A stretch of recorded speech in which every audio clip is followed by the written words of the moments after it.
Mojuze kyekimu ku bibira ebitonotono ebisangibwa mu ttundutundu eri Masaka kyokka bizze biganyizibwa abatemi b'embaawo ko nabo kibamanda.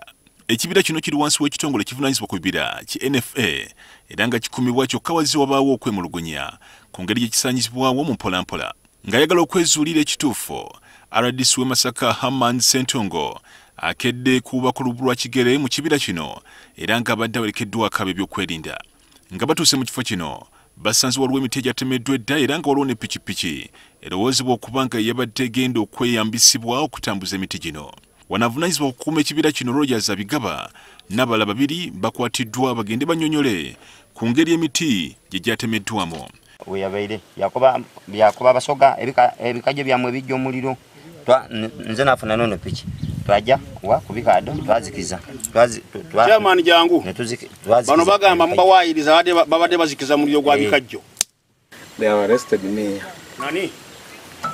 Yeah, the RDC.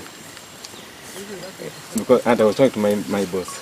Abantu abasasulwa okukuuma ebibira bino era abavunaanyizibwa ate omulimo gwabwe bagulagajjalidde sina kindi ne beekubaana n'abo abasaanyaawo obutonde bw'ensi.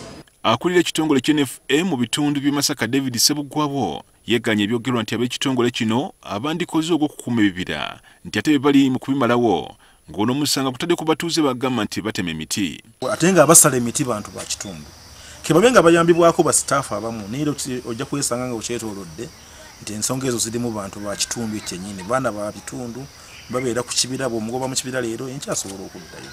Abatuuze mu kitundu era balumiriza n'abasikale ba UPDF okwenyigira mu kutema emiti okuva mu kibira kino. Naye nga nkakasa nti abasirikale abakikuuma bamanyi, supervisor amanyi, ranger amanyi. Omwogezi w'ekibinja ky'amagye ekya Kasijjakirwa Flavia Terimurungi agamba nti bagenda kunoonyereza ku basirikale baabwe aboogerwako okwenyigira mu kusaanyaawo ekibira. Some of our soldiers are found guilty in these acts, then we shall sentence them and take them to court.